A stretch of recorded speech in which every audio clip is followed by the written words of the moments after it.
Hi everyone, নতুন একটা ভিডিওতে তোমাদের সবাইকে অনেক ওয়েলকাম। কেমন আছো তোমরা সবাই? আশা করি সবাই খুব ভালো আছো। আমি আজকের দিনটা কাজ করতে করতেই কিন্তু তোমাদের সাথে ভিডিওটা শেয়ার করছি। কালকে নীলষষ্ঠী, আর তাই আজকেই আমাদের বাড়িতে নিরামিষ শুরু। আজ থেকে আমাদের 3 দিন পর্যন্ত নিরামিষ চলবে, জানো তো? তোমাদের কাদের কাদের বাড়িতে এই নিয়মটা আছে আমাকে কিন্তু জানাতে একদমই ভুলবে না। আসলে শুধুমাত্র নীলষষ্ঠীর জন্য কিন্তু এই নিয়মটা না, আমাদের নীলষষ্ঠীর পরের দিন চৈত্র সংক্রান্তি হয়, আর সেদিনকে আমাদের ঘর দেবীকে পুজো দিতে হয়। আর ওই দিনকেই কিন্তু আমাদের বাড়িতে প্রথম আম রান্না হবে। এই সিজনের প্রথম আম কিন্তু আমরা ওই দিনেই খাই। ওই দিনকে যা যা ভিডিও, যা যা নিয়মকানুন সব তো আমি তোমাদের পরেই শেয়ার করব ওই দিনের ভিডিওতে। আজকে তোমাদের সাথে শেয়ার করি হচ্ছে এখানে আমি বাসনের ঝাঁকাটা তুলে আমাদের এই বাসন রাখার এই জায়গাটাকে ভালো করে মুছে নিলাম। তার কারণ হচ্ছে সকালে খাওয়া দাওয়া হয়েছে, আগের দিনের কিছু পেঁয়াজ রসুনের রান্নাবান্না করে খাওয়া সেগুলো ছিল, তো সেগুলো গরম করেই সকালে কিন্তু ব্রেকফাস্টটা আমরা সবাই মিলে করে নিয়েছি।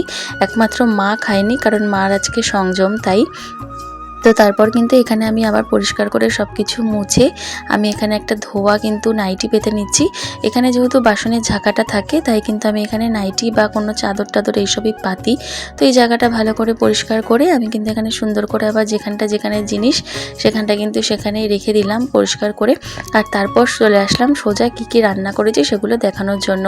আজকে কী রান্না করেছি তখন একটু ব্যস্ত হয়ে পড়েছিলাম, আর আজকে বাড়িতে ননদ এসছে, তোর সাথে ইয়ার্কি ঠাট্টা করতে করতেই কিন্তু দিন চলে গেছে। তাই খাওয়ার পরে যেটা বেঁচে ছিল সেটাই তোমাদের সাথে শেয়ার করছি।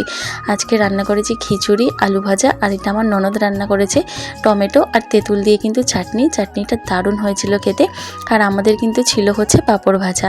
তো চলো, এখন খাওয়া দাওয়া হয়ে গেছে, এখন আমি দুপুরের সমস্ত বাসনকোসন মেজে জায়গায় রেখে দিই।